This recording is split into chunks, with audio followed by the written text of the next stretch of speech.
Imagine a man who turned music into a weapon, a man whose concerts were protests, whose songs were indictments, and his life became a challenge to a corrupt political system. Of course, you probably know who I'm talking about now. It's Fela Kuti.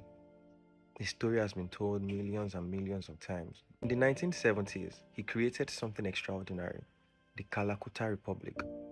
His home, his studio, a self-declared sovereign state inside Nigeria. The government did not like him at all.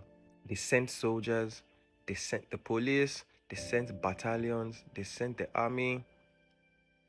This man never stopped. Fela wasn't just born into music, he was born into rebellion. His mother, Fumilayo Ransom Kuti, was one of Nigeria's foremost women's rights activists, and his father was a union leader. Fela studied music abroad. He traveled through London and the US, and he came back to Nigeria with an idea. African music should confront African problems. Simple. Out of this came Afrobeat. Afrobeat without an S. A fusion of Yoruba rhythms, high life, jazz, funk, horns, and different genres of music. His songs weren't entertainment. Get it? They were weapons. And the Nigerian government, they took notice. Constant harassment, raids, and arrests became a part of his life. But Fela refused to die. Tired of harassment from the police and military governments, Fela did something radical. In 1970, he declared his home a sovereign state. He called it the Kalakuta Republic. It had its own clinic, its own recording studio, dozens of musicians and dancers, and intellectuals and artists, name it, different people. They lived inside there and they lived freely. They wore what they wanted, they spoke how they liked, and every night Afrobeat was playing. Just music every night, calling out corruption, brutality, and military dictatorship. Fela did not ask for permission. He exercised freedom. He broadcast a bold message. Nigeria is corrupt, true, but we can create spaces of freedom and self-expression. And for a while, it worked. Nigerians loved him, but the government, they hated him. Fela became a mirror showing the military government everything it did not want to see. And dictators don't like mirrors. They want to do what they want to do. You can't tell them anything. So they did not like him. In 1977, the Nigerian government launched the most violent attack on any artist in African history. 1,000 soldiers surrounded Kalakuta. They stormed the compound, they beat residents, they burned it to the ground. Fela was nearly killed. He was nearly killed, but his mother died. She was thrown out of a window during the attack and later died from the injuries.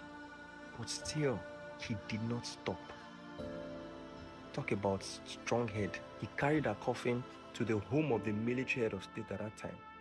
In protest, despite arrests, beatings, censorships, and constant surveillance, Fela kept performing. His nightclub, The Shrine, which is still there today, became a haven for truth. His lyrics became fuel for activists. His courage inspired a generation. Fela teaches us that art can become a weapon against oppression. He inspired generations of Africans to speak, create, and resist systems that silence them. Today, Afrobeat is global. Although, guess what? There's now an S in front because that is what the Western people call it, Afrobeats. It's actually meant to be Afrobeat. Another rebranding, but that's just by the way. Fela remains a symbol of resistance. His Kalakuta Republic showed that freedom isn't only political. It can be spiritual, personal, and cultural. Fela did not just make music. He fought a regime with drums, horns, and the truth. He fought them with everything he had. And he won. You may ask, how did he win? Because he's dead. Well, his voice continues to speak now, louder and louder. Fela is a name that reverberates around Nigeria and possibly Africa because of what he dared to do. How many African artists today are willing to do such? All they want is the fame and the money and the girls and the life.